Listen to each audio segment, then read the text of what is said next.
Hey guys! So share ko lang po sa inyo yung para sa akin lang ha, na pinakamahirap pong naranasan kong trabaho bilang farmer po dito sa Japan, no? So ito po yung kaduman. So actually guys, parang ibang gawain din lang naman po to na may kahirapan. Kaso kasi pag summer to gagawin, talagang iba po yung hirap.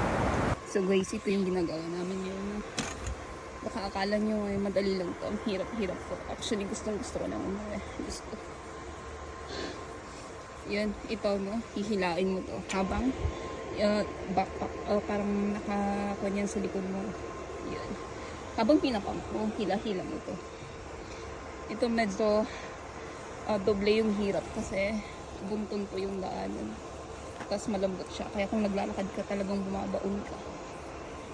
Kung tingin nyo, madali lang yan, hindi po. Actually, nahihirapan na akong huminga ngayon. Lahat naman ng trabaho may kakibat na hirap. Pero kasi guys, iba po talaga yung summer ng Japan. Talagang mabanas po sa pakiramdam. Lalo na kung mataas talaga yung humidity, no? Mabanas na nga, wala pang hangin. Talagang mahirap po yung mga trabaho sa labas. So ito kasi guys, no? May bit-bit ka po itong yellow na to. 10 liters po yan, 10 to 15 liters actually.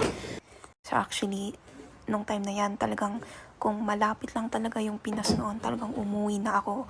Kasi as in guys, nahirapan po kasi talaga akong makahinga habang ginagawa po yung trabaho na to.